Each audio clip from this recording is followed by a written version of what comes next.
ইতালির রোম শহরে অবস্থিত একটি বৃহৎ উপবৃত্তাকার ছাদবিহীন মঞ্চ কোলোসিয়াম, যেখানে হতো মানুষে মানুষে মল্লযুদ্ধ, কখনো হতো মানুষে পশুতে লড়াই। এই মঞ্চের দর্শক ধারণ ক্ষমতা 50,000।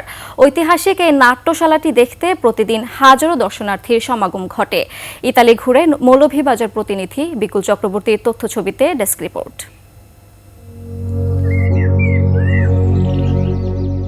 পৃথিবীর সপ্তম আশ্চর্যের একটি ইতালির ছাদবিহীন নাট্যশালা কলোসিয়াম, যা উপর থেকে দেখতে উপবৃত্তাকার। রোমান সভ্যতার প্রাচীন রাজা ভেসপিয়ানের রাজত্বকালে 70 খ্রিস্টাব্দের শুরুতে এর নির্মাণ শুরু হয়। শেষ হয় 80 খ্রিস্টাব্দে রাজা তিতুসের সময়ে। নাম ছিল ফ্লাভিয়ান নাট্যশালা। পরবর্তীতে হয় কলোসিয়াম, যেখানে হতো মল্লযুদ্ধ। যুদ্ধে একজনের মৃত্যু অবধারিত, হতো হিংস্র পশুর সাথেও মানুষের লড়াই। মল্লযুদ্ধে অংশ নিতেন নারীরাও।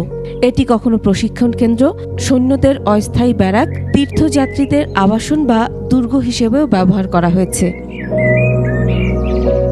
এই মল্লযুদ্ধ উপভোগ করতে দূর দূরান্ত থেকে আসতেন বিনোদন প্রেমীরা। সেই সময় এটি দেখার জন্য ছিল মাটির তৈরি এক ধরনের টিকিট। মল্লযুদ্ধে বিজয়ীদের বলা হতো বীর, যাদের সঙ্গে অনেক সময় রাজকন্যার বিয়ে দেয়া হতো।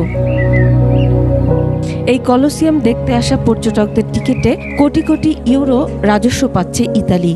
I materiali di questi quasi 2000 anni sono stati utilizzati per costruire le altre cose di Roma, le chiese, gli altri palazzi. কলোসিয়ামের মতো বাংলাদেশের প্রাচীন স্থাপনাগুলোও সংরক্ষণের দাবি প্রবাসী বাঙালিদের।